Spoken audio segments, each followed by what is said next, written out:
Christmas morning was supposed to feel magical, but the only thing magical was how quickly a family could shatter a person without even raising their voice. I remember standing there in the living room, the lights twinkling like an apology I would never receive while my little sister's laughter echoed through the house.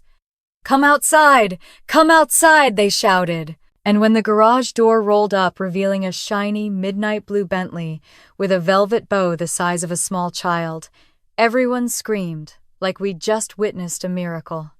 Everyone except me, because in my hand I wasn't holding a key or a box or even a card. I was holding exactly $2 crisp, humiliating, intentional. A whisper of a message, know your place. They laughed. They actually laughed when I opened it. And something inside me, something I'd been burying for 25 years, finally cracked. I didn't know it yet, but that tiny rip in my chest would become the doorway that led me out of that house forever. The morning had started the way it always did in the Howell family, with noise. Christmas carols, 2 loud cinnamon rolls on the counter, and Savannah twirling around the kitchen like she was rehearsing for a commercial she hadn't booked yet. She was radiant the way people are radiant when they know the world will always open its doors for them. My parents trailed behind her like loyal spotlights, adjusting her hair, fixing her robe, pushing her forward to center stage. That was our house, Savannah. Always center frame. Me somewhere just outside the shot. Dad clapped his hands as if commanding a live audience. "All right, everyone, let's get ready. This is going to be the Christmas to remember." He said that every year, but this time he meant it. I could hear it in the excitement cracking his voice. Savannah squealed, hopping on her toes while Mom filmed everything like a breathless paparazzi. I stood by the doorway, still half asleep, wearing the same sweater I'd worn for years because no one ever bought me a new one. My mug of coffee had gone cold in my hands. A part of me hoped naively, stupidly, that this year might be different, that maybe they had seen me, heard me, thought of me. But the moment Dad looked at me, his smile softened into something pitying. "Oh good, Mira's up," he said, as if I were a stray dog wandering into the frame. Mom didn't even look toward me. She was too busy adjusting Savannah's silk robe. Then came the gifts. Savannah had a mountain of them stacking so high she had to kneel to start ripping open the first layer. Designer shoes, a necklace she'd always wanted, a phone upgrade, a new camera for her influencer work, a ring light, a cashmere coat. Every time she shrieked, my parents clapped like she'd cured a disease. Mom finally placed a tiny envelope on my lap. "Merry Christmas, honey," she said in a tone people use when they're apologizing without really apologizing. It's modest, but you know Savannah needs more. You know you're the strong one. You know how it is. I opened the envelope. Inside were $2. The room burst into laughter. Even Savannah paused mid-unwrap to giggle. "Oh my God, that's so cute," she chirped. $2 for the practical queen. Dad patted my shoulder. "Keep it safe, kiddo. Might need it someday." My cheeks burned so fiercely, I wondered if the tree lights were reflecting off them. I wanted to disappear. I wanted to scream. But instead I smiled because that's what I'd been trained to do. The reliable daughter never ruined Christmas. Then came the moment that turned humiliation into something sharper. Dad grabbed Savannah's hand and led her toward the front door. Mom followed, filming breathlessly. "Come on, sweetheart. Time for your real gift." Real gift? I didn't move at first. I didn't think I needed to. What real gift could possibly require me to go outside in my slippers? But Savannah tugged my arm. "Come on, sis, you gotta see this." I stepped out onto the driveway. The air was icy enough to bite at the skin. The garage door rolled up, and the next second, a midnight blue Bentley shimmered under the morning sun like a portal to another universe. Savannah screamed so loud the neighbors opened their curtains. "No way! Are you serious? This is mine," Mom cried. Dad puffed out his chest. Savannah ran into the driver's seat, hugging the steering wheel like a long-lost lover. And I stood there holding $2 that felt heavier than the car itself. The contrast was obscene, deliberate, cruel in a way only favoritism can be. A picture-perfect tableau of a family I no longer recognized. Savannah revved the engine while Mom filmed. "Mira," she shouted, "move a little to the left, you're blocking the shot." Blocking the shot. I stepped aside silently. Snow crunched under my slippers. My fingers went numb around the useless bills. Dad slung an arm around me. "Don't look so glum, kid. Someday you'll get your moment." "Sure," I whispered.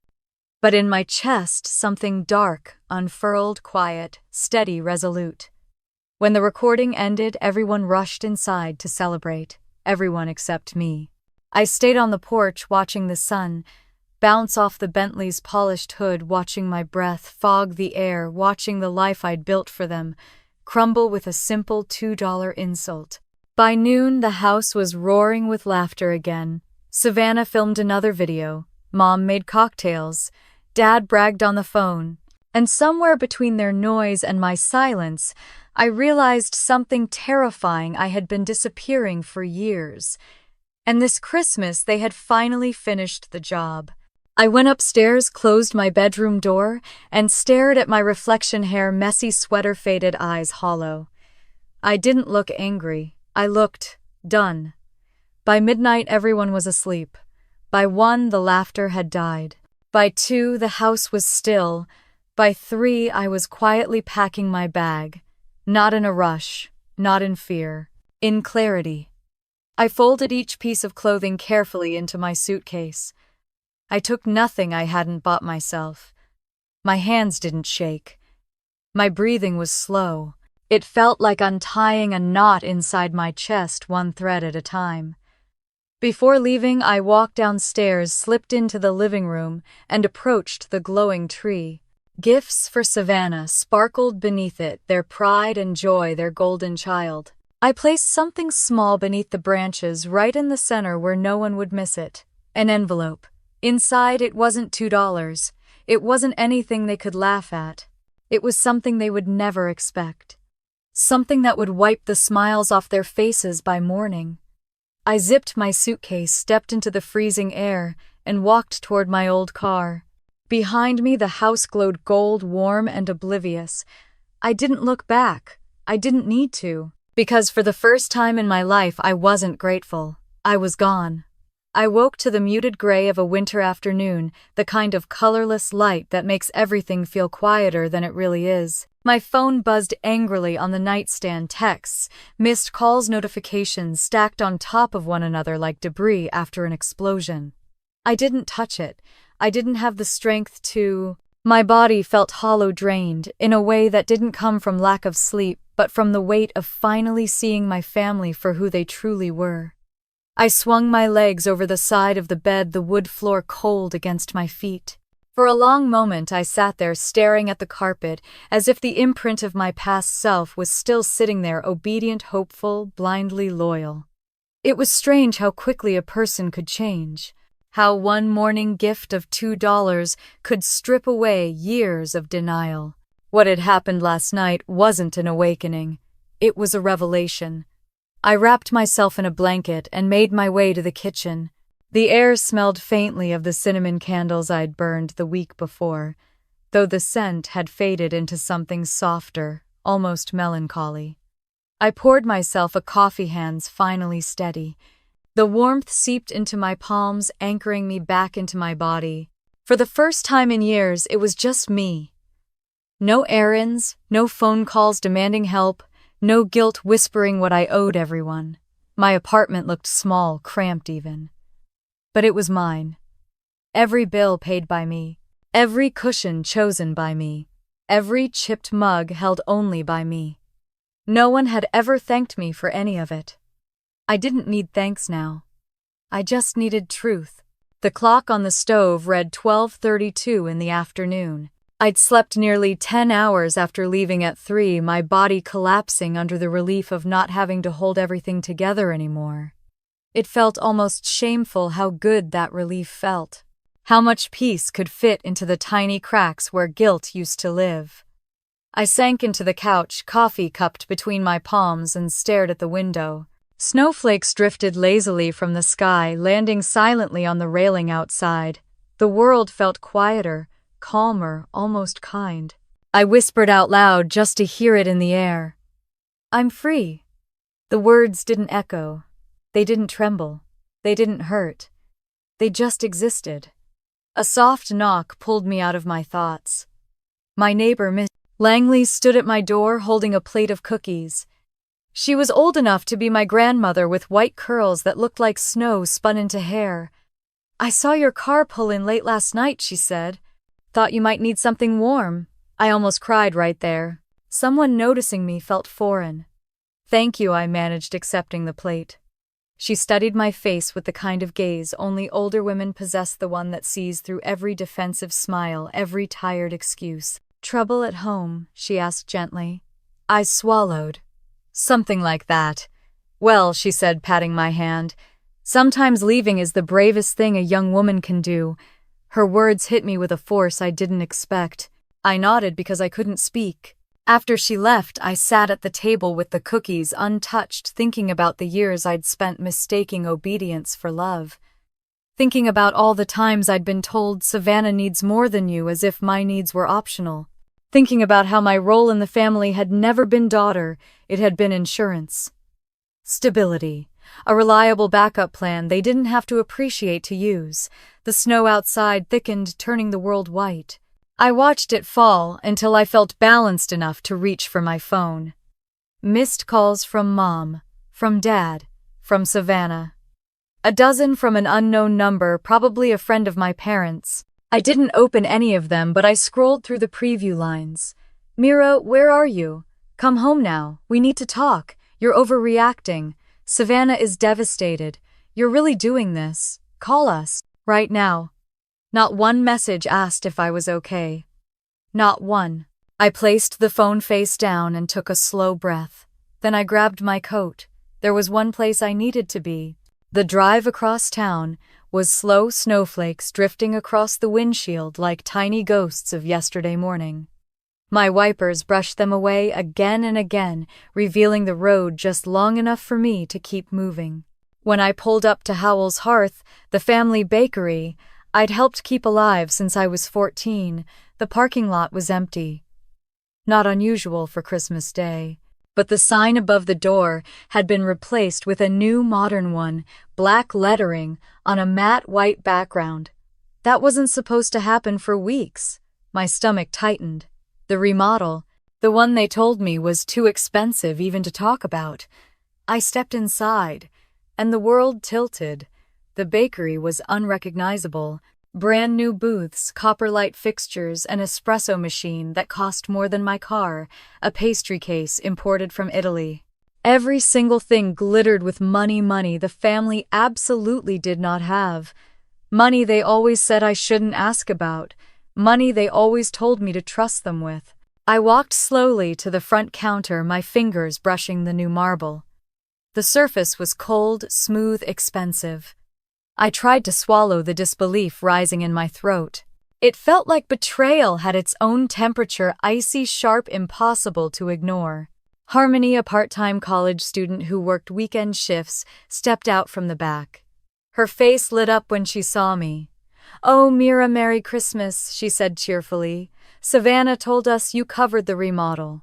Everyone's been saying how generous you are." The words hit me like a slap. "What?" I whispered. Harmony blinked. "Savannah said this was all because of you, that you wanted her launch to look amazing on camera. She said you insisted on paying for everything." My knees went weak. I steadied myself on the counter. Savannah wasn't just taking credit. She was erasing me from my own sacrifice, turning me into the invisible benefactor, the quiet backbone she could polish into content for her social media empire. I stepped behind the counter, ignoring Harmony's confused expression. My eyes scanned the paperwork near the register, searching desperately for something I didn't want to find. Receipts, invoices, a stack of statements left half-folded. And then my heart stopped. Paid via Howell's emergency fund, approved by Mira H., Approved by Mira H. Approved. By me, except I'd never seen these invoices, never approved them. Never even knew about the emergency fund being raised. The bakery blurred in my vision. My pulse pounded in my ears. My throat burned. Without thinking, I pulled up my banking app. The loading wheel spun lazily before the numbers flashed onto the screen. A withdrawal, another, a third, all within the last week. Thousands gone. A fresh entry the night before. Not long after I'd left the house, it read, launch prep, remodel payment. My breath caught. Launch prep, remodel, Savannah. It wasn't just favoritism. It wasn't just carelessness. It wasn't just emotional manipulation. It was exploitation. Are you okay? Harmony asked, her voice suddenly small. I tried to answer, but my voice broke before the words could form. I walked out of the bakery into the cold snow swirling around me. My breath fogged in the air, mixing with the frantic beats of my heart. The remodel wasn't a gift for the bakery. It was a stage, a spotlight, a platform for Savannah's future and a drain on mine. I leaned against my car, my hands shaking violently. This was bigger than $2. This was bigger than a Bentley. This was every year I'd worked, every paycheck I'd earned, every sacrifice I'd made, turned into a weapon used against me. I stared at the bakery, the shiny new facade gleaming beneath the snow, and whispered the question I'd been too afraid to ask my entire life. How long have they been doing this to me? The snow answered with silence, and deep down I already knew far longer than 3 years. The cold followed me all the way home, clinging to my coat, settling into my bones, whispering a truth I didn't want to hear. This wasn't a mistake. It wasn't a misunderstanding. It wasn't my family forgetting to tell me things. What I saw at the bakery this morning was intentional, calculated, practiced. The kind of deceit that doesn't happen overnight. It grows slowly, quietly, fed by the assumption that I would never notice, never question, never push back. I dropped my keys on the counter and sank onto the couch, my hands still shaking from the sight of my forged signature on the invoices. The remodeled cafe played in my mind like a nightmare. I couldn't wake from the Japanese marble countertop, the chandelier, the new seating, all of it shimmering with money they claimed not to have. Money I knew now had come from me. I opened my banking app again, even though I didn't want to, even though it made my chest tighten. The list of transactions stared back at me. 3 years' worth of monthly transfers, emergency funds, little withdrawals, and then the big ones. The remodel totals. The Bentley deposit. And last night's launch prep payment. It was all there. Everything I'd been too tired, too trusting, or too conditioned to question. A loud knock startled me. I stood slowly, dread curling like a fist in my stomach. Mira, a familiar voice called. Not Mom, not Dad, worse, Savannah. I opened the door only because I didn't trust her to leave quietly. She stood there wrapped in a designer coat, sunglasses, and December hair, in soft waves that probably took an hour and 3 serums to perfect. Her cheeks were flushed from the cold or from entitlement. Hard to tell. There you are, she said, pushing past me before I could respond. God, your place is freezing. Do you not believe in heat? It works fine, I said. What do you want? She dropped her sunglasses onto my coffee table like she owned the room. You didn't answer any of my calls. No, I said, folding my arms. I didn't. She clicked her tongue, annoyed. Well, that's rude, especially after everything that happened this morning. My stomach clenched. What exactly happened? She sprawled onto my couch, scrolling on her phone. Oh, you know, the usual. I posted the Bentley reveal and it's blowing up. Like literally. It has 40,000 views already. Brands are already DMing me to congratulate me. It's wild. Of course. Of course, that was what she came here to talk about. And I said, and she continued, dramatically rolling her eyes. Someone commented asking if you were mad about the $2, which for the record was hilarious. I inhaled sharply. Savannah. She held up a hand like she was swatting away a fly. Don't be sensitive. You know Mom and Dad were joking. Were they? I asked quietly. because nothing about that felt like a joke. She slumped back into the couch. Fine, whatever. Maybe it wasn't our best moment, but honestly, Mira, you take things so seriously. Everything doesn't have to be some big emotional tragedy. I stared at her, studying the face of the girl I'd shared a childhood with. We used to sleep in the same bunk bed. We used to whisper secrets after lights out. When did she become this person? This stranger dressed in my sister's skin. Why did you come, Savannah? I asked. Really? She looked up from her phone. Mom's freaking out because you disappeared. And Dad wants you home tonight so we can all talk like adults. So they sent you to drag me back, I asked. She shrugged. Pretty much. I waited, quiet, unmoving. That's when she finally noticed something in my face, something raw, something she wasn't used to. Her expression faltered. What happened? She asked. Did someone say something to you? I laughed. The sound surprised both of us. It wasn't bitter. It wasn't hysterical. It was empty. Yeah, I said. Someone did. She frowned. Who you? I whispered. All of you. Her confusion deepened. Mira, what are you talking about? I crossed the room and picked up the printed invoices I'd brought back earlier. The ones with my forged approval. The evidence no one had intended me to see. You said I paid for the remodel, I said.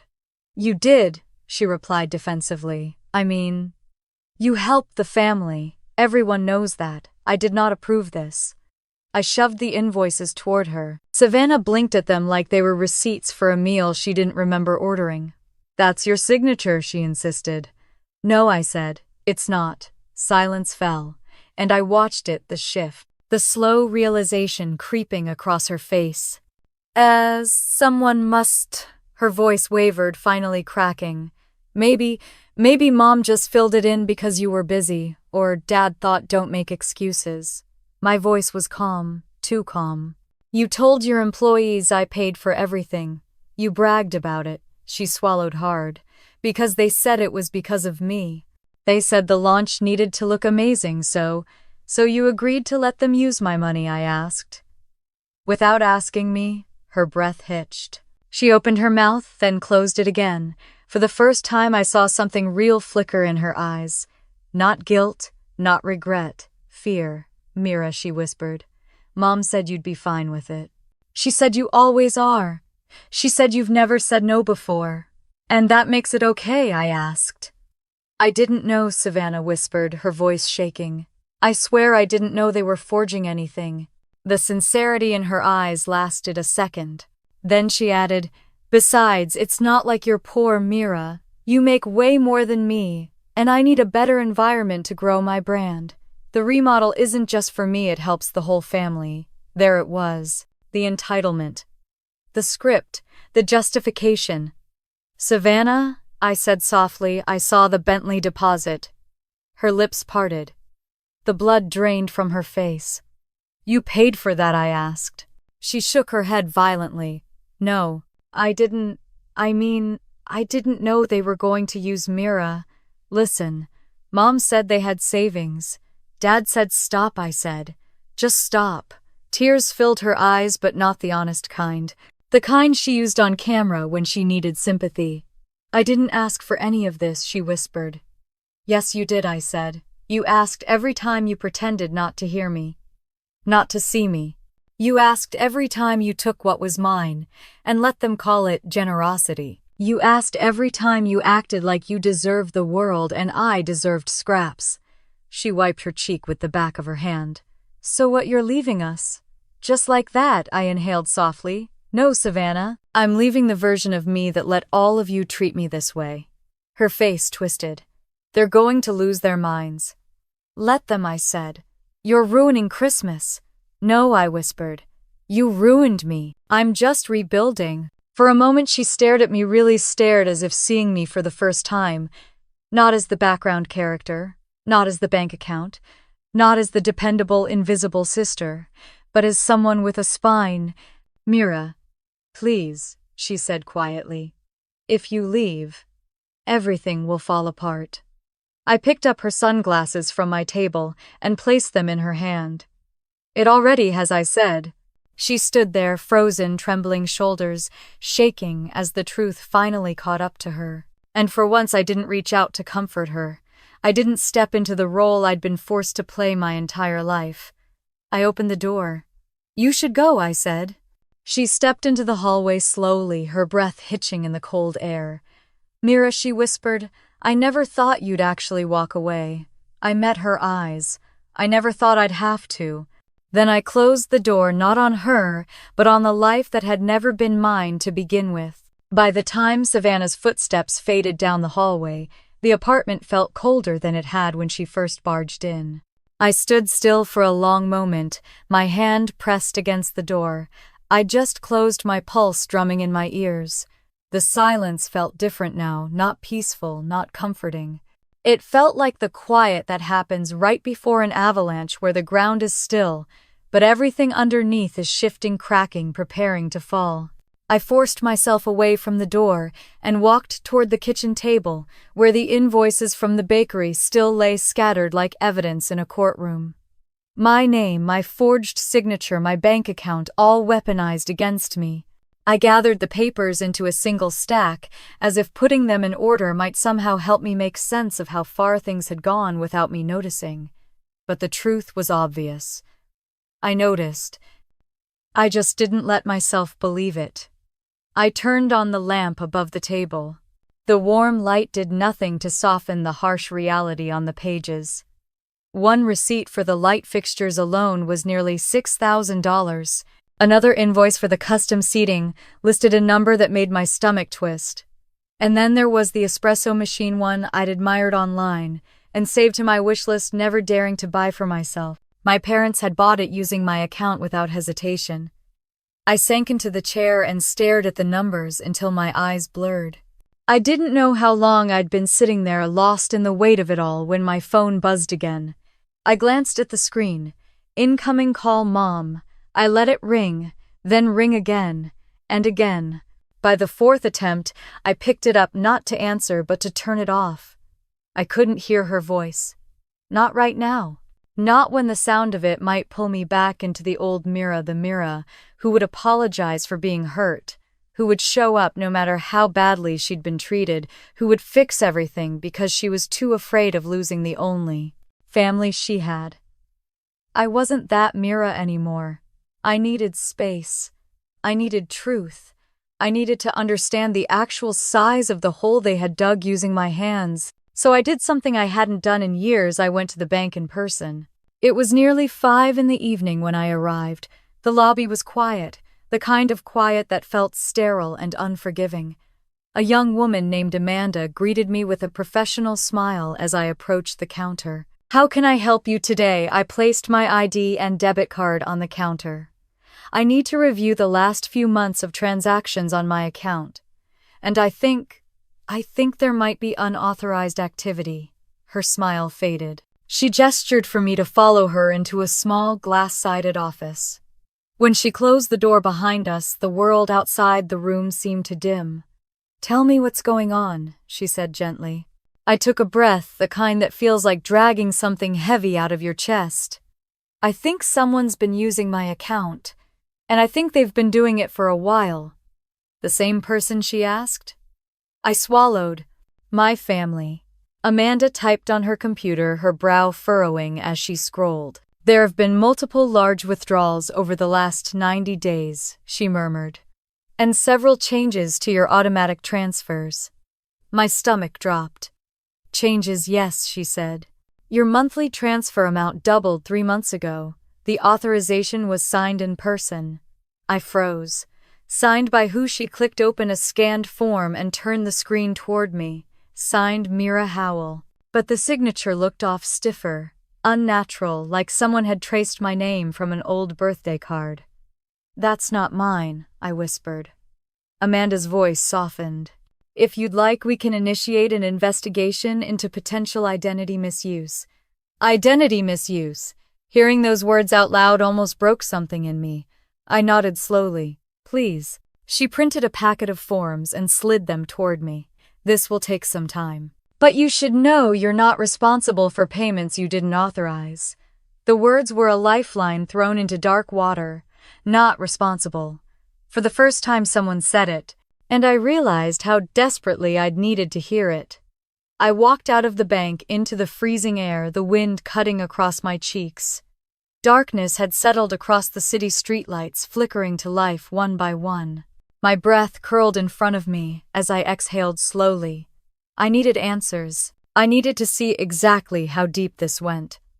When I pulled into my parents' driveway 20 minutes later, the house glowed with warm Christmas lights, cozy, cheerful, deceitful. The contrast between the pretty exterior and the truth beneath it made me feel something close to nausea. I stepped inside without knocking. Mom was sitting at the kitchen table with a mug of tea, her expression twisting from worry to irritation the moment she saw me. "There you are," she said, standing abruptly. "Why on earth didn't you answer your phone? You had us worried sick." I held up the stack of invoices. "Why did you sign my name on these?" She blinked. "What are you talking about? Don't lie to me." My voice cracked not from weakness but from holding too many splintered emotions in one place. "You used my account. You forged my signature. You let Dad take out loans in my name. You told Savannah I funded the remodel." Her face tightened. "Okay," she snapped, folding her arms. "First of all, lower your voice. Secondly, you're overreacting. We didn't forge anything. We just filled in for you." "Filled in for me," I repeated. "On a financial document. On a loan. On a remodel contract." "You're making this sound dramatic," she said sharply. "We did what was best for the family. You weren't available. You're always so busy with your job." "Busy paying your bills," I said. A muscle in her jaw twitched. "You're acting selfish, Mira." The word hit like ice water. "Selfish," I whispered. "After everything I've done," she scoffed. "Oh, don't start with that. You've always had opportunities Savannah didn't. You're the stable one, the responsible one. You can afford to help." "Help," I said. "I didn't help. I was used." She stepped closer, voice lowering into that tone she used when she wanted to guilt me into obedience. "We're family. Family supports each other." "No," I said quietly. "Family doesn't exploit one person until she breaks." The kitchen went still.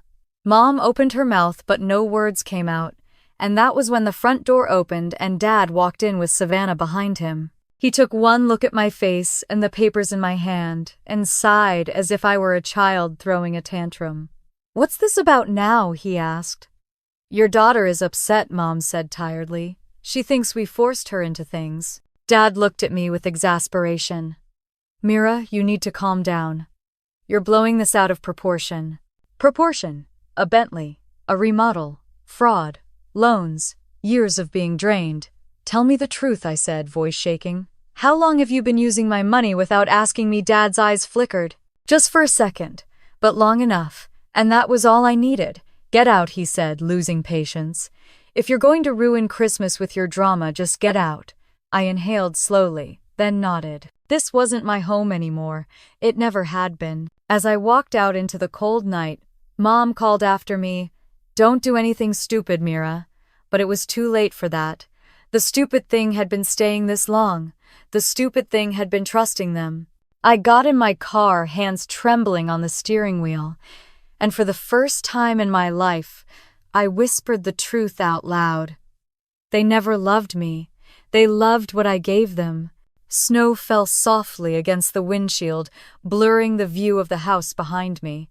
I didn't look back. The morning after that confrontation felt like waking into someone else's life, one where nothing familiar felt safe anymore. Snow had piled against the window overnight, soft and deceptively peaceful, the kind of winter blanket that muffles sound and makes the world look gentler than it is. I sipped lukewarm coffee at my kitchen table, staring at the invoices again, as if the ink might rearrange itself into a confession, an explanation, a reason that didn't bruise. But no matter how many times I read them, the truth stayed the same. Money missing, signatures forged, my name used, my silence taken for permission. And the more I thought about the remodel, the more I wondered what else I had been blind to. Or worse, what else I had been trained not to see. I grabbed my coat and keys and walked out the door before I could talk myself out of it. If the bakery was remodeled top to bottom without my knowledge, then the truth wasn't in my head, it was inside those walls. And I needed to see for myself how deep the betrayal went. The sky was a sheet of white heavy, with snow yet to fall. Howell's hearth sat at the corner of Rowan Street, looking like a glossy magazine version of the place I'd worked in since I was a teenager. The gold lettering on the new sign gleamed even in the dim winter light. It didn't look like the bakery I grew up in. It didn't look like the place I used to sweep floors and refill coffee cups. It looked expensive, curated, Instagrammable. It looked like Savannah. Inside, the smell hit me immediately. Not the familiar scent of yeast and cinnamon I'd inhaled for years, but something sharper and artificial. A trendy coffee aroma meant to impress influencers. Everything sparkled: polished floors, sleek tables, custom light fixtures. Even the pastry case looked like it belonged to a different tax bracket. And none of it, not 1 square inch, had been discussed with me. I wasn't prepared for how much that hurt. I made my way behind the counter, heart tapping at my ribs like it was trying to escape. The cash drawer held fresh receipt piles, new ordering sheets, vendor invoices. I reached for the stack closest to the register. And then I froze. Paid via Howell's emergency fund, approved by Mira H., approved by me. Approved without me. A cold wave rolled through me. My vision tunneled. I wasn't imagining it. I wasn't being dramatic. They were using my name, my credit, my money. Harmony burst through the back door just then, her cheeks pink from the cold. "Oh, morning, Mira," she chirped, brushing snow off her apron. "You're early. Just..." Looking around, I said, my voice thinner than I meant it to be. "It's beautiful, right?" she beamed. "Savannah told everyone you made this happen. She keeps saying none of it would have been possible without you. Honestly, you're kind of a legend around here. Legend. Invisible legend. The backbone of a business I didn't even know I was paying for." Savannah said that, I asked quietly. "Oh yeah," Harmony said. "She said you wanted the remodel to match her brand aesthetic." So thoughtful. My stomach lurched. Her brand. "Yes," Harmony laughed. "Didn't you know she's planning a full launch party here in a few weeks? Photo shoots, live streams, everything." She said this remodel was step 1. I felt something inside me tear, not loud, not violent, just a quiet rip of understanding. The bakery wasn't being remodeled for the business. It was being remodeled for Savannah. For her content, her image, her future, my role. The silent investor.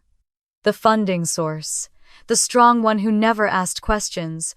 I set the receipt down before my hands could shake more visibly.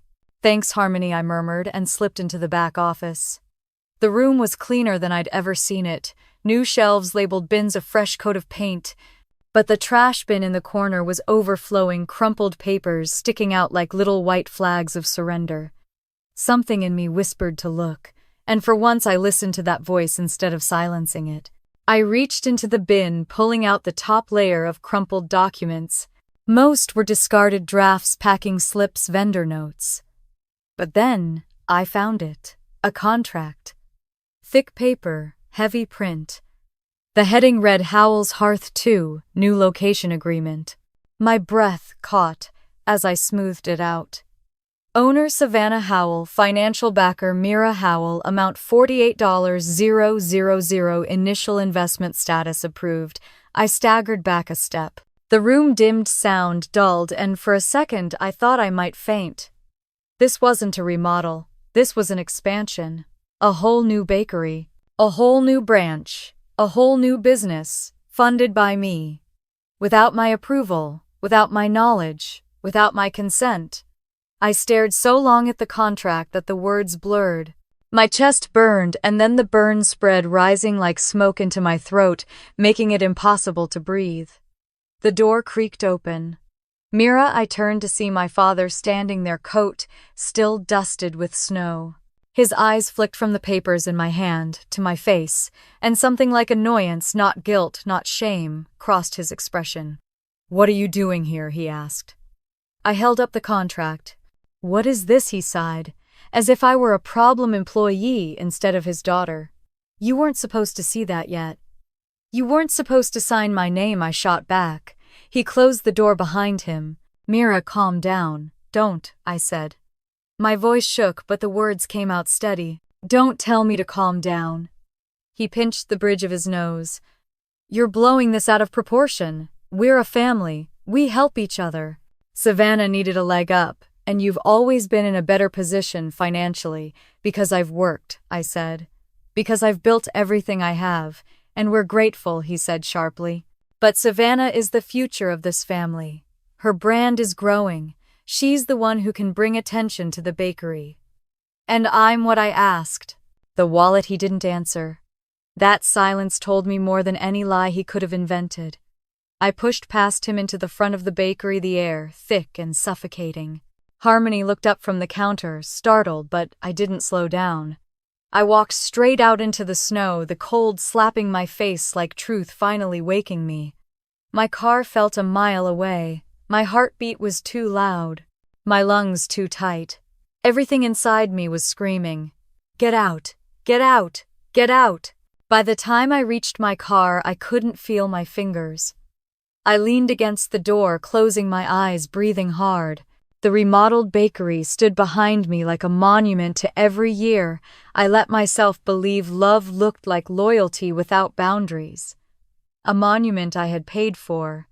A monument built on my silence. "How much of my life did they take?" I whispered into the falling snow. No one answered. But I finally knew the truth. Whatever was hidden under the surface of my family's struggles, whatever lies had been carefully covered with holiday smiles and shiny Bentleys, this remodel was only the beginning. The silence after my meltdown in the bakery wasn't peaceful. It was the kind that pressed against my ribs like a vice. I drove home with the heater on full blast, but the cold inside me wouldn't thaw. Snow blurred the windshield, turning the whole world into white noise. By the time I parked outside my building, my hands were still trembling on the steering wheel. I sat there for a long moment, watching my breath fog the glass, replaying my father's voice calm and dismissive, like what I'd discovered was an inconvenience rather than a betrayal. "Savannah is the future of this family. You're blowing this out of proportion. We help each other." Help! Such a simple word for what they'd taken. I forced myself out of the car and into the apartment. The moment the door shut behind me, the tightness in my chest snapped. I sank onto the couch, elbows on my knees, hands over my face.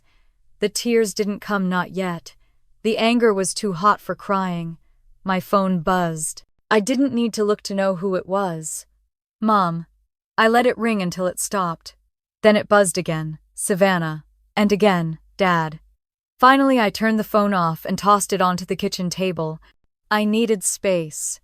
I needed clarity. Most of all, I needed proof, because truthfully, I didn't trust myself to rely only on anger. I'd spent my whole life explaining away their bad behavior, softening the edges of every slight. If I didn't document what I'd found, I knew I'd start second-guessing myself again. So I went to the bedroom, pulled out a binder, and began. Invoices. Bank statements, emails I'd skimmed too quickly the first time, old texts from Dad that seemed harmless then and horrifying now. I printed everything, highlighted every transaction, noted every suspicious overlap in dates between emergency expenses and Savannah's luxury posts. 30 minutes in, I found something I'd missed the first time: a forwarded receipt for custom leather seats. Not for a Bentley. For a Bentley customization. Color pearl white, interior stitching gold. Cost enough to pay my rent for months. The timestamp 3 days before Christmas. My hands stilled, my throat tightened, the room felt colder. I whispered into the quiet. They planned the Bentley while telling me they couldn't afford flour. But the paperwork, as damning as it was, wasn't enough. I needed to know what else was hiding in that bakery, what else they'd signed in my name. I pulled on my coat again and drove back across town, not to the bakery this time, but to the alley behind it, to the old storage unit the family had rented for years. The key was still on my ring. No one had ever asked for it back. The lock clicked open with a groan. The air inside smelled like dust and forgotten seasons. Stacks of boxes lined the walls, labeled in Mom's looping handwriting, holiday decor archives, old inventory, bakery supplies. I sifted through them one by one, searching for anything out of place. At first, it felt like a waste of time, just boxes of old receipts and broken equipment. And then I found it. A file box shoved deep behind a stack of outdated menus. My name was written on the side in marker. Not Mira. M. Howell. Finance. The breath punched out of me. Inside the box were dozens of documents I'd never seen before. Applications, agreements, contracts, loan extensions. Every one of them had my signature. Every one of them was forged. I sank to the cold concrete floor, legs folding beneath me. My hands shook so hard the papers rattled. Loans for equipment I never approved. A business credit card issued in my name. Vendor accounts tied to my personal credit score. Even an overdraft protection agreement linking my savings to the bakery account. All of them forged. All of them neatly filed away, as if Mom had known they might be needed one day. A tight, strangled sound slipped from my throat. I didn't know if it was anger or grief. In the middle of the box, between two thick stacks of papers, was a smaller envelope. Handwritten. My name. I opened it with numb fingers. Inside were Christmas lists, not for me but for Savannah, typed, printed, highlighted. Next to each item was a column marked funding with my initials beside most of them. Pearl white Bentley, MH vlogger camera set, MH custom lighting for bakery shoots, MH influencer room remodel, MH. My initials were everywhere. MH, MH, MH. A pattern of exploitation laid bare. That's when the tears finally came. Hot, fast, unstoppable. I pressed my hands over my face, choking on the sound. It wasn't just betrayal. It wasn't even the money. It was the realization that they hadn't stumbled into using me. They had planned it. They had systems for it, lists for it, documentation. I was an asset. A resource. A quiet well of financial obedience they fully expected to draw from for the rest of their lives. Somewhere between sobs, anger rose, not wild but sharp. Controlled. Like a blade taking shape. I gathered the documents, shoved them into a bag, and locked the unit behind me. Snow crunched under my boots as I walked back to the car. My breath hit the cold air in sharp bursts. Dad had said Savannah was the future of the family. If that was true, then I had been their foundation, and they had been living off me so long, they forgot the foundation was not theirs to stand on.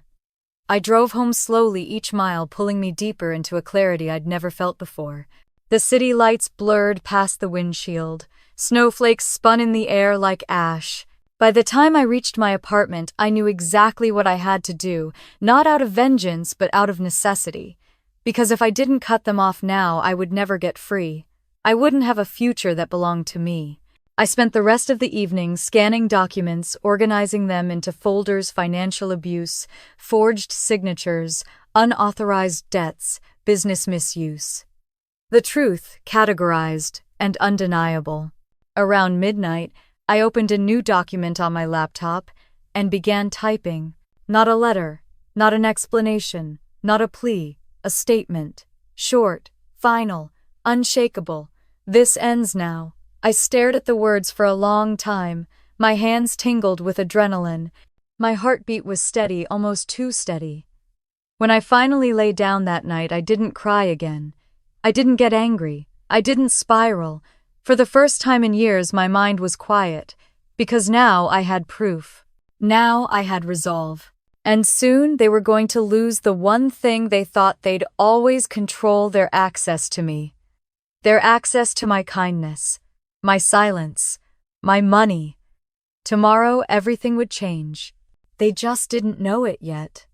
The morning after I organized the evidence, I woke feeling like my whole body had been drained and refilled with something colder, sharper, more deliberate. The sky outside my window was a flat sheet of gray, the kind that made you feel like the sun had given up. I wrapped myself in a sweater, made coffee, and sat at the table staring at the steam twisting up from the mug. I wasn't afraid anymore, just tired of being the last to know the truth. By noon, I had a plan. It wasn't revenge, it was survival. And like most plans born from quiet desperation, it began with a phone call. I dialed the first number with a tight jaw and steady hand. The bank's automated voice droned through options before connecting me to a representative. When she asked how she could assist me, I forced myself to breathe. "My name is Mira Howell," I said. "I need to dispute several accounts and signatures that were created in my name without my consent." She paused, typing. "Do you have documentation?" "Yes," I said. "All of it." Her voice softened. "All right, Miss Howell. Let's begin." For the next hour, we went line by line through every fraudulent agreement, my forged signature on the new equipment loan, the unauthorized business card, the overdraft protection linked to my savings. With each confirmation, something inside me tightened and then released as if my spine were realigning piece by piece.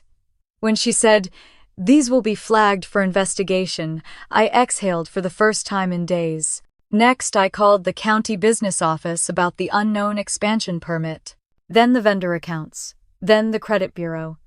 By the end of the afternoon, I had taken back more control in 5 hours than I had in 5 years. But the hardest part was still ahead. I had to face them. Not in person, I wasn't ready for that, but with a message they couldn't twist or interrupt or drown out with excuses. So I emailed them. A single message addressed to Mom, Dad, and Savannah. Subject: final notice. My fingers trembled once, then stilled. I wrote, "All financial agreements under my name have been revoked. Any accounts opened without my consent are now under investigation. Effective immediately, I am no longer providing financial support to the family or the bakery." The choices made were not mistakes. They were deliberate decisions that used my trust and violated my autonomy. "I have all documentation. Do not contact me unless it's through an attorney." I read it twice. It felt too calm for what they'd done, too polite, too measured, but I sent it anyway. 2 minutes later, my phone rang. "Mom." I didn't answer. Then "Dad." I let it ring. Finally, Savannah's name flashed on the screen, full of glittery emojis and false sweetness she'd never bothered hiding. I almost let it go to voicemail. Almost. But something in me cracked and I answered. "Mira." "What the hell is this?" she snapped. No greeting, no breath wasted on civility. I think the message was clear. "You can't do this. You can't just cut us off. I already did. You're being psychotic," she spit out. "You're blowing everything up because you're jealous." That word used to stab me. Now it just made me tired. "I'm not jealous," I said. "I'm done." "Oh my God," she scoffed. "You're acting like we robbed you." "You did. It wasn't robbery. It was family." "Family doesn't forge signatures," I replied. "Family doesn't hide contracts. Family doesn't spend someone else's money like a personal piggy bank and call it love." There was a beat of silence on the line. Then she hissed. "You're ruining everything." "No," I said softly. "I'm just removing myself from what you already ruined." I hung up. Minutes later, a message popped up. "You'll regret this." I blocked her. The house felt too quiet after that exchange, like the walls were holding their breath. I wandered into the living room, pacing a path into the carpet fibers. I knew they'd show up eventually. They always did when they couldn't control the narrative. And I was right. 2 hours after the email, someone pounded on my door. Hard. "Mira, open this door," Dad's voice boomed through the hallway. My pulse kicked, but I didn't move. I stood in the center of the room, frozen, listening to him shake the doorknob. "Don't you dare hide from us. You owe us an explanation." "No," I whispered to myself. "I don't." His fist hit the door again, louder this time. "Your mother is in tears. Savannah's having a panic attack. You can't do this to us, Funny. They'd been doing it to me for years." "Open this door." I stepped closer, close enough to see his shadow under the frame. My voice came out steadier than I expected. "Go home. There was a long silence, then a low, dangerous growl. "You think you're better than us," he said. "You think your money makes you special." "My money was never the problem," I replied. "Your entitlement was." He cursed under his breath and pounded the door one last time. Then, silence. For a long moment, I thought they might be waiting, testing my resolve, but eventually I heard footsteps retreating down the hallway. A door slammed. A car started. Tires spun on snow. I didn't cry. I didn't collapse. I didn't crumble under the weight of their anger. Instead, I walked to the kitchen, poured a glass of water, and sat at the table with the scanned documents spread out like a map of every line I'd finally drawn. For the first time, I didn't feel like the villain in their story. I felt like the woman stepping out of it. As the hours passed and night settled over the city, a strange, quiet calm wrapped itself around me. It wasn't peace, not yet, but it was the closest I'd ever come to it. By the time I went to bed, one truth pulsed like a heartbeat beneath my ribs: I hadn't destroyed the family. I had finally stopped letting them destroy me, and tomorrow the storm they were brewing would come. But this time, I wouldn't be the one drowning in it. The storm didn't hit all at once. It arrived in waves, first confusion, then anger, then something uglier, something desperate. By the next morning, I woke to an inbox full of messages that read like a family unraveling thread by thread.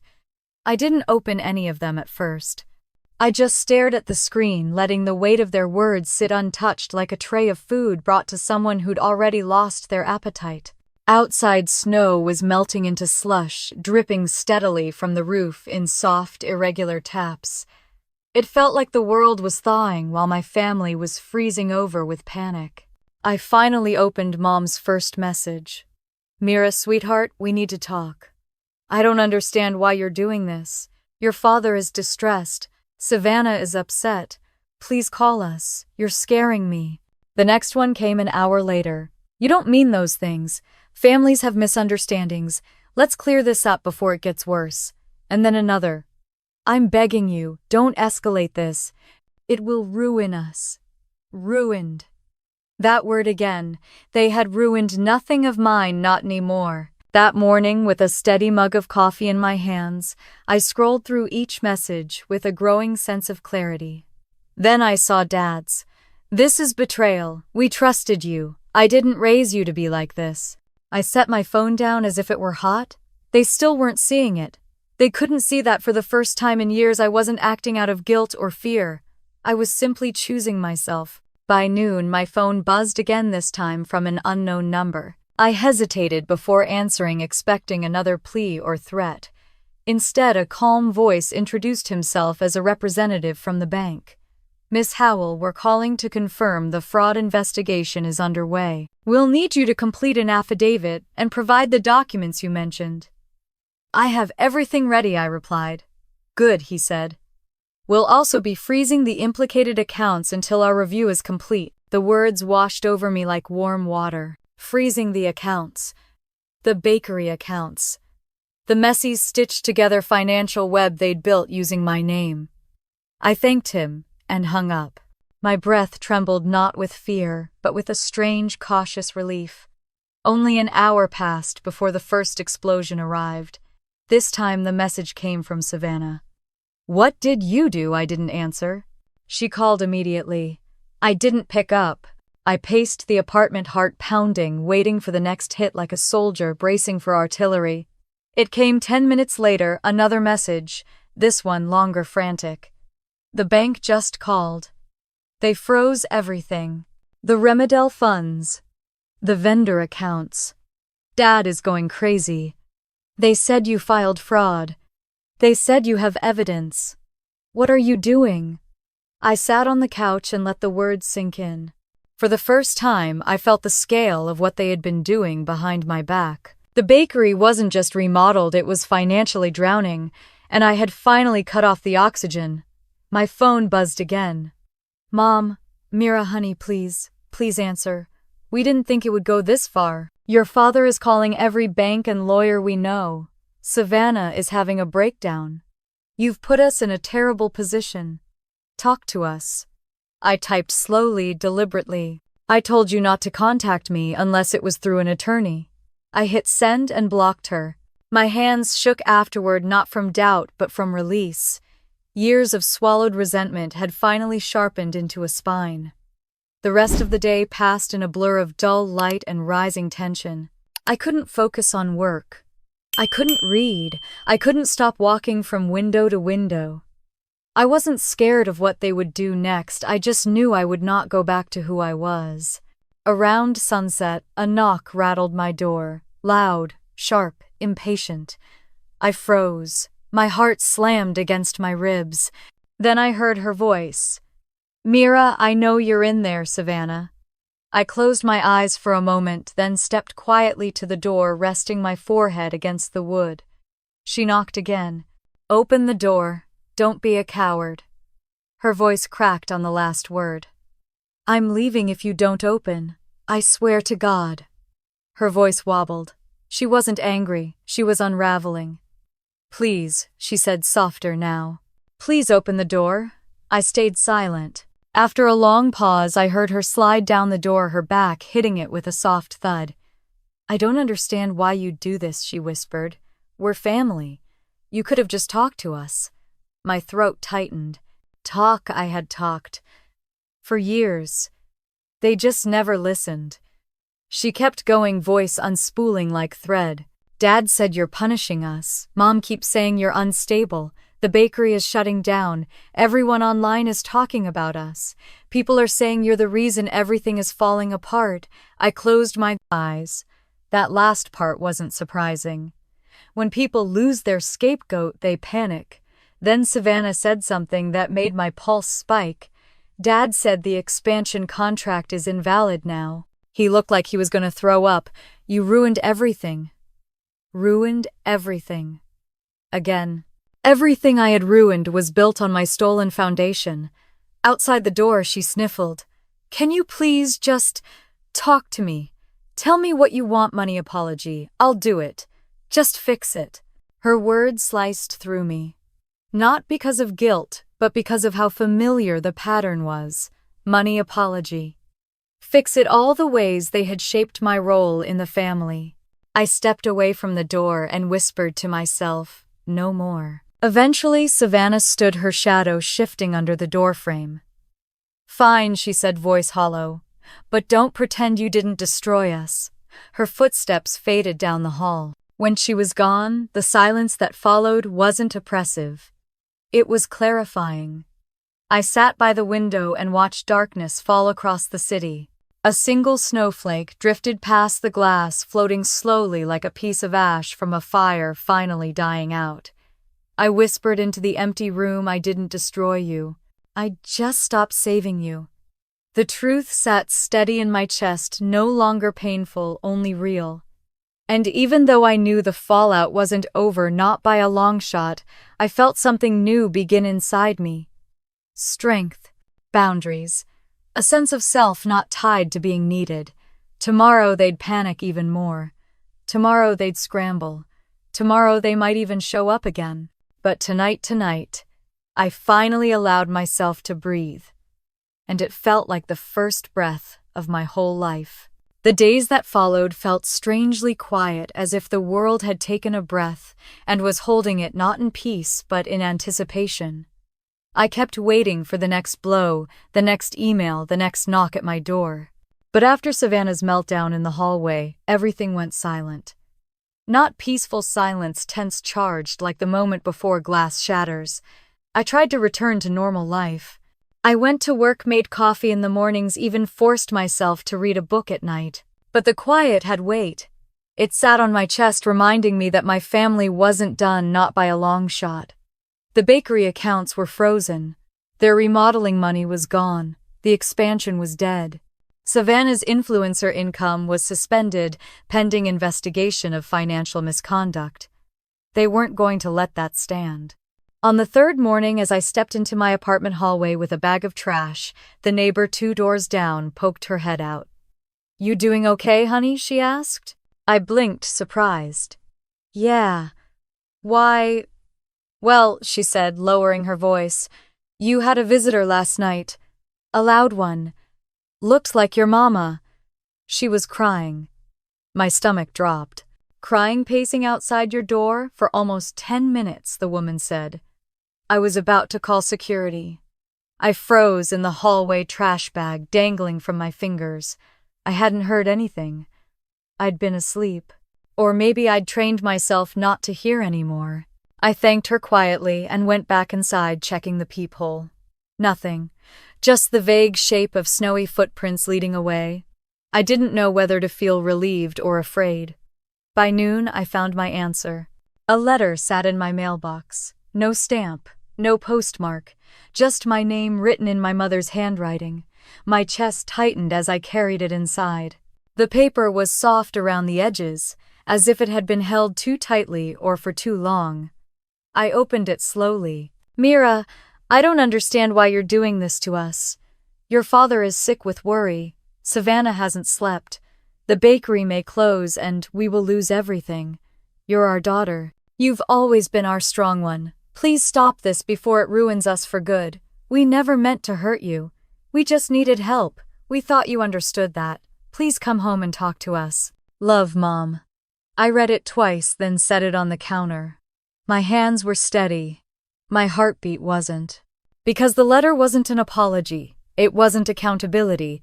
It was fear wrapped in manipulation. A plea wrapped in guilt. The same old song written on new stationery. Come home. Fix this. Save us. Again. I closed my eyes and took a long breath. I wasn't going home. Not now. Not ever in the way they expected. That evening, I went to meet a friend for dinner, a rare choice since I'd spent so much of my adult life forfeiting my own plans to rescue my family. But that night, sitting in the warm glow of a quiet restaurant, I actually let myself relax. For about 20 minutes. Then I looked up and saw my father standing outside the restaurant window. His coat was too thin for the cold. His cheeks were red, whether from wind or fury I couldn't tell. He spotted me the moment I spotted him. His jaw tightened. He turned and walked through the door. My breath caught. Mira, he said, voice scraping the air. My friend looked between us, alarmed. Is everything? I'll handle it, I whispered. Dad stepped to the table. He wasn't shouting, not yet, but his eyes were burning. You filed fraud charges against your own family, he said, each word sharp and clipped. Do you understand what you've done? Yes, I said calmly. You're destroying us. I'm protecting myself. He laughed, a bitter, humorless sound. Protecting yourself from your parents, your sister, yes. You are ungrateful, he snapped. After everything we've done for you, I stood pushing my chair back. Everything you've done for me ended years ago. Everything since then I did for you. He slammed his hand on the table, making the glasses rattle. The entire restaurant went silent, eyes turning toward us. My friend flinched. I didn't. Sit down, he hissed through clenched teeth. You're making a scene. No, I said steady. You are. His face twisted, something between anger and disbelief. You think you can walk away from us, from your obligations? I can, I said. And I have. He leaned in until I could smell the cold on his coat. If the bakery goes under, he whispered. If we lose the house, if Savannah's career collapses, this will be on you. No, I said softly. It will be on every choice you made that led here. He stared at me for a long second, searching for some crack, some weakness, some opening to wedge guilt into. Something he could use to reel me back in. But there wasn't one. I'd closed them all. Finally, he straightened. You'll regret this, he said, voice flat. I already regret not saying no sooner. He didn't reply. He just turned and walked out of the restaurant, coat flaring behind him like a warning. I stood there long after he left, heart pounding against my ribs. My friend put a hand on my arm. Mira, that wasn't okay. I know, I whispered. You need space from them. I have it, I said. Now, I need to keep it. That night, back in my apartment, I sat on the floor with my back against the couch, letting the silence settle. Not heavy this time, just present. Then with slow, methodical motions, I blocked my father's number. Then my mother's. And finally, Savannah's. 3 names. 3 burdens. 3 doors closed. I stared at my phone afterward, waiting for guilt to flood in like it always had. It didn't. Instead, a quiet certainty filled me. A strange peace, delicate but real. This was the moment I finally understood something I'd never let myself believe before. I didn't owe them my life, just because they gave me theirs. And for the first time, the future didn't feel like something I was responsible for saving.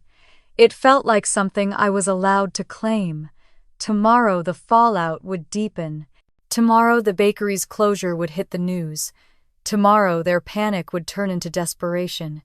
But tonight I had taken back my silence, my boundaries, my strength, and I wasn't giving them up again. By the time the bakery shut down, the news had already spread across Pinebrook like wildfire. Small towns love 2 things more than anything: pastries and gossip, and now they had only one left. My name wasn't mentioned in the articles, but the comments didn't hesitate to speculate. It was strange reading them, some calling me a hero, others a villain, but none of them knowing the truth. I didn't check on my parents or Savannah. I didn't drive past the bakery. I didn't follow any local forums. I simply went on with my life, as if I had never belonged to theirs.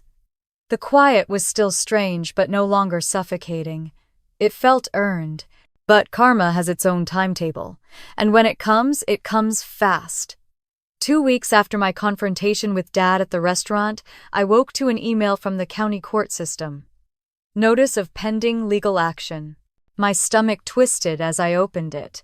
My father had filed a petition against me. I sat, frozen fingers hovering above the trackpad as the words burned into my mind. They were accusing me of fraud, of sabotaging the bakery, of intentionally harming the family business, filing the investigation they forced me into, claiming emotional distress and financial losses.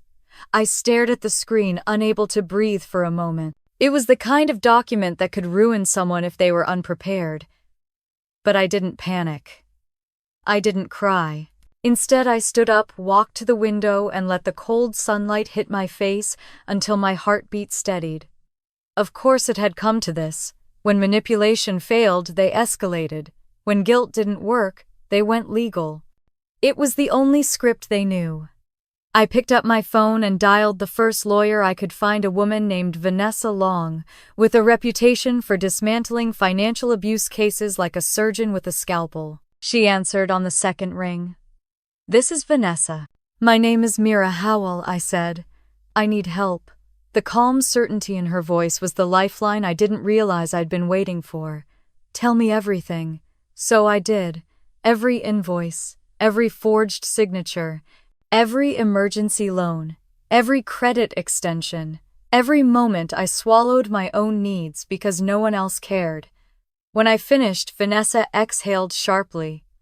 "You're not being sued," she said. "You are being threatened. There's a difference. And we are not going to let them weaponize your silence." Weaponize. That was exactly what it felt like.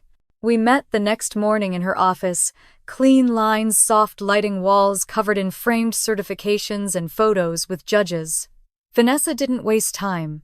She spread my documents across her desk like a general reviewing battle plans. "These signatures," she asked, pointing to one page. "Forged. Anyone could see it." Another page. "This wasn't even notarized properly." Another. "This loan agreement is illegal without your explicit consent." And then she smiled, cold, razor sharp. "Mira, if your father wants to go to court, he's about to regret it." Her confidence steadied something inside me. For years, I had been the one who apologized, who softened, who caved. But now I had someone who didn't tremble in front of my father's anger. Vanessa drafted a counter-notice the same afternoon, a fraud report, a financial abuse affidavit, a formal request for investigation into all accounts tied to my name. But the part that made my heart race? A cease and desist order. Not just for my parents. For Savannah, too. After everything was signed, Vanessa glanced at me. "One more thing," she said. "Stay off social media tonight." Why? Because people who lose control often try to regain it publicly. She was right. That evening, as I curled onto my couch with a blanket and a cup of tea, I got a notification from a friend. "Have you seen this?" She sent me a link to Savannah's livestream. I pressed play. Savannah sat in her bedroom ring light, glowing mascara streaking her cheeks. She wasn't crying, she was performing. "My sister," she said to her audience of thousands, "destroyed our family. She froze our accounts. She's suing our parents. She's letting the bakery go under. She's ruining everything we built." My breath tightened as she continued. "She thinks she's better than us because she has a fancy job. But she's heartless. She walked away on Christmas. Christmas? Who does that?" Her followers flooded the comments with outrage, sympathy, speculation. Savannah placed a hand dramatically over her heart. "I'm scared.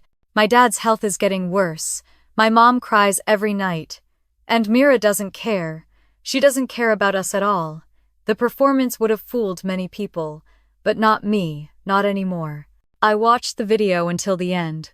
She slumped forward, whispering, "I hope she sees what she's done." I closed my laptop. I felt no guilt, no shame, only clarity. Savannah was terrified of losing her brand, of losing her money, of losing control, just like my parents. And fear makes people lash out. The next day, the case escalated. My lawyer received a furious call from theirs. Threats flew. Demands piled up. They wanted me to drop everything. They wanted the accounts reinstated. They wanted the bakery back. They wanted my silence. Vanessa didn't flinch. "My client will not negotiate with people who committed fraud," she said calmly. "If you want to proceed, we proceed." A final silence came over the call, heavy, defeated. Then their lawyer spoke quietly. "Let us regroup." Vanessa hung up and looked at me. "They're crumbling." It certainly looked that way. Within days, the bakery officially announced its closure. Local headlines flared. Sponsors dropped Savannah entirely. Rumors spread that the house was going up for sale. And my parents, they disappeared. No more emails, no more letters, no more calls, just silence. A real silence this time. Not angry, not manipulative, not charged, just empty. For the first time in my life, my family was not chasing me. They were dealing with the consequences they had created. One cold evening, I stepped out onto my balcony and let the winter air sting my cheeks. Below me, the city lights glimmered like scattered stars on concrete. My breath fogged in front of me as I whispered to no one, "I'm free." Not from them entirely. Not yet. But free enough to breathe without guilt. And that was something I had never felt before. Tomorrow would bring more fallout. More fear from them. More strength from me. But tonight, in the crisp air of a quiet city, I let myself believe it. I had survived the storm. And now I was stepping into something new. The snow had just started falling again the morning I realized something in me had fundamentally shifted. Not because the legal storm had passed, not yet, but because for the first time in my adult life, I woke up without dread sitting on my chest. No buzzing phone, no frantic voicemail, no guilt waiting like a loaded weight beside my bed.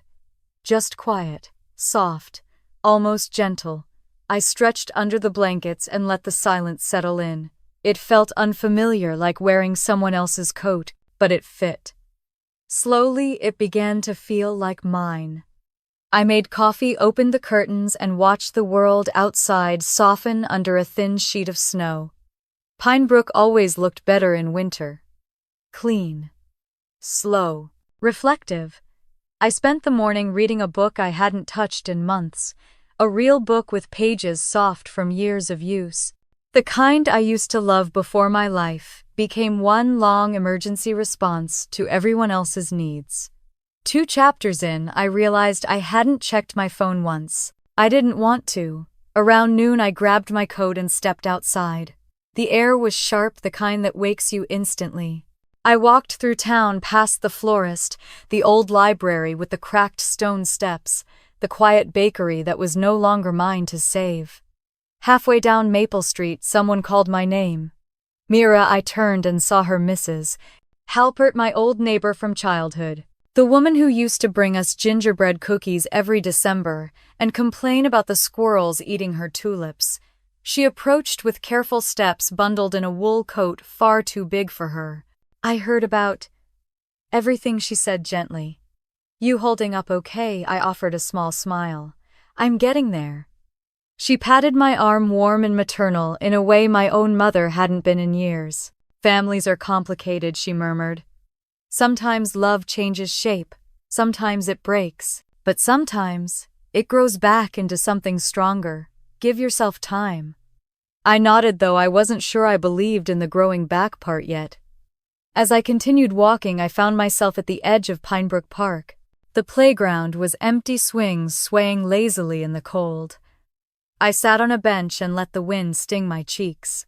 People passed, mothers pushing strollers, a group of teens throwing snowballs, an elderly couple walking in perfect rhythm. Life was going on. Mine too. That realization felt like a breath of warm air. I didn't notice the woman approaching until she was already standing a few feet away. My pulse skipped. Savannah. No makeup, no ring light glow, no curated expression. Just my sister in a cheap puffer jacket, hands shoved into her pockets, eyes red from crying or exhaustion, or maybe both. Can I sit? She asked. I hesitated, then nodded. She lowered herself beside me with a sigh that sounded too old for her age. Mom and Dad don't know I'm here, she said quietly. They don't really know what to do anymore. I stayed silent. I'm not here to fight, she added, voice barely above a whisper. I needed to talk to you without everyone watching. Snowflakes drifted around us, landing softly on her hair. I watched the live stream, I said finally. She winced, shame rippling across her face. I deleted it. After thousands saw it. I know, she swallowed hard. I said a lot of things I shouldn't have. That's an understatement. She let out a broken laugh. Yeah. We sat quietly for a moment, breath fogging in the cold air. I was angry, she said, and scared. The bakery closing the sponsors, leaving Mom crying every night. It felt like everything was falling apart. And blaming you was easier than looking at what we had done. We, I repeated, raising an eyebrow. Savannah looked down at her hands. I knew, she admitted. Not everything, but enough. Dad said you wouldn't mind. He said you were successful and you didn't need the money as much as we did. Mom said you understood, and I didn't want to question it because I benefited from it. Her voice cracked. I'm sorry, Mira. I really am. The apology hung between us, fragile as the snowflakes landing on our coat sleeves. For a long moment I didn't know what to say, and then I realized I didn't have to forgive her on the spot. I didn't have to give her anything at all. But what I did feel unexpectedly was something softer than anger. Sadness, maybe. Or relief. You manipulated me too, I said quietly. Maybe not as much as them, but you knew I was struggling. You knew I was covering every bill they threw at me. She nodded, tears gathering in her eyes. I knew something was wrong, but every time I tried to ask Mom, she'd tell me I was being dramatic, or she'd say I was jealous of you. She wiped her face with her sleeve. Truth is, I think I was. You always seemed so put together, responsible, like you never needed anything from anyone. I did, I whispered. I just didn't know how to ask. She exhaled shakily. I'm starting over now. I got a job at the grocery store deli. It's not glamorous, but it's honest. I'm not taking money from anyone. I studied her face, not the influencer mask, but my sister's real face.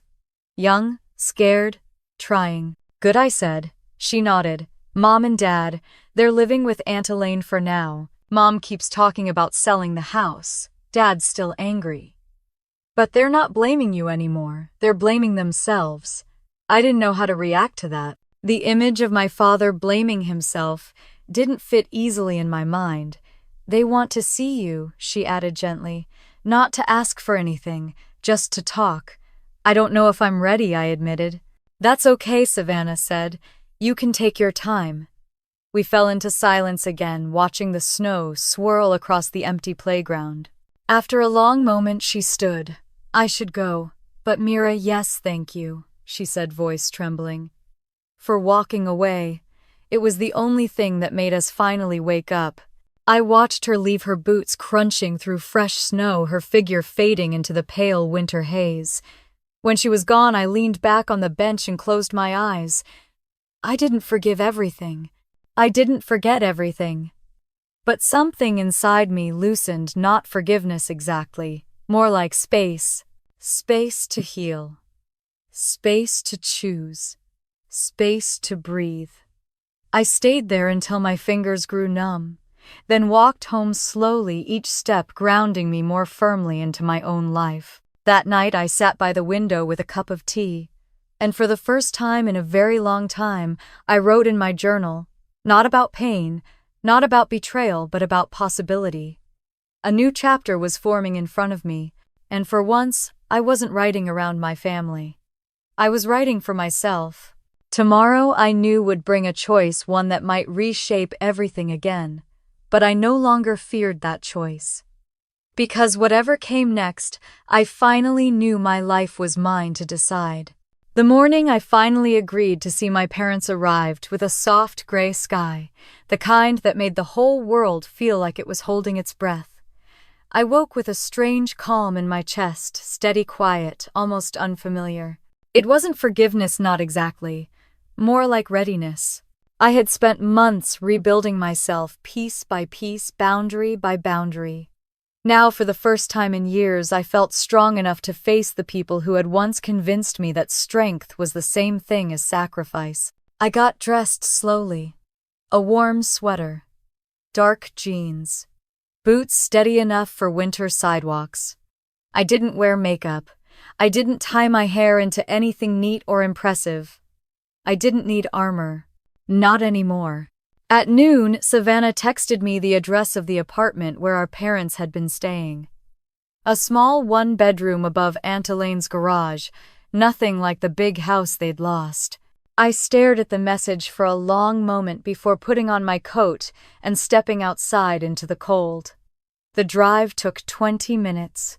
I counted every breath as the road curved past old storefronts and frozen fields. When I pulled into the driveway, my hands tightened on the steering wheel. The apartment looked smaller than I expected. Humble, tired. Not unlike the version of them I'd seen unravel over the past months. Savannah opened the door before I knocked. Her eyes softened when she saw me. "They're in the living room," she whispered. I stepped inside. The place was dim. A small lamp glowed in the corner, casting a warm light over mismatched furniture and boxes stacked in the hallway. My mother sat on the couch, hands clasped tightly in her lap. My father rested in an armchair beside her. His shoulders slumped, his expression worn in a way I'd never seen before. For a moment, no one spoke. Then Mom stood slowly, as if unsure whether she had the right to approach. "Mira," she said, her voice trembling. "Hi, sweetheart." I stayed still, my feet rooted to the carpet. Dad cleared his throat. "Thank you for coming." I nodded. "I didn't come to fight," I said quietly. "But I'm also not here to pretend nothing happened." They both nodded, almost in unison. Mom gestured stiffly to the couch. "Sit, honey. Please." I hesitated, then sat on the far cushion. Savannah perched on a dining chair near the wall, as if she didn't know where she belonged in all this. Dad spoke first. "We messed up," he said simply. No anger, no defensiveness, just the truth. "I messed up most of all. I let things get out of hand. I made choices I convinced myself were for the family, but really, they were for convenience." Mom nodded quickly, tears filling her eyes. "We were wrong, Mira. About so much." Dad continued, his voice rough. "I didn't see you, not the way a father should. I saw what you could provide, what you could fix, what you could carry. And I got used to it. We all did. I felt a tightness in my chest, but not the old pain. This was something else. Recognition. I kept telling myself, you were strong enough," he said, voice cracking. But that wasn't strength. That was neglect. Mom pressed a hand to her mouth as tears spilled down her cheeks. "We hurt you," she whispered. "We made you feel alone in your own family.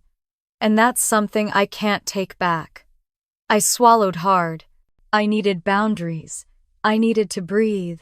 And every time I tried to say no, you made me feel like I was betraying you. Mom nodded, sobbing. Dad stared at the floor. Savannah's voice trembled as she spoke. "We didn't think you'd ever walk away. I think that's why we pushed you so far." Dad let out a breath, a shaky, defeated sound. And it took losing everything to realize what we had done. The silence that followed was thick, heavy, but not suffocating. "Not this time," I exhaled. "I'm not coming back to who I was," I said softly. "I can't. I won't." Dad nodded. "And we won't ask you to." Mom wiped her cheeks. "We want to know you, not what you can give us, just you." The simplicity of that sentence cracked something open inside me. A door, maybe. A window. A beginning. "I don't know what our relationship will look like," I said truthfully, "but I'm willing to try." Mom reached for my hand, hesitated, then let her fingers fall back to her lap. "Thank you," she whispered. "That's more than we deserve." We talked for nearly 2 hours. About therapy they'd started, about the bakery's closure, about Dad's health improving, about the smaller life they were learning to live, about the guilt they were finally facing, about the daughter they hoped they could rebuild something with. And slowly, gently, I let my guard come down, not all the way, but enough to allow air to flow between us again. When I finally stood to leave, Mom walked me to the door. She didn't hug me. She didn't beg me to stay. She just whispered, "We love you, and we're sorry." As I stepped out into the cold afternoon snowflakes brushing my coat, I felt something lift a weight I'd been carrying since childhood. One I didn't need anymore. I drove home with the windows cracked open just enough to let fresh winter air rush in. Pinebrook felt different now. Not like a trap, not like a burden. Like a place with a past mind tangled but real, and a future I could now shape on my own terms. That night, I lit a candle, opened my journal, and wrote, "I didn't leave to punish them. I left to find myself." And maybe I finally did. As I closed the journal, I smiled, not the forced smile I wore for years, but a quiet, honest one that reached someplace deep. My story didn't end with revenge. It ended with clarity, with boundaries, with healing, with the strength to walk away and the grace to decide when to return. And if you've ever carried the weight of a family who took you for granted, know this: you are allowed to choose yourself. You are allowed to walk away. You are allowed to build a life that doesn't hurt. If my story resonated with you, I'd love to hear yours. Tell me what part stayed with you. Don't forget to like the video, share your thoughts in the comments, and subscribe for more stories about finding your voice, reclaiming your power, and choosing peace over pain.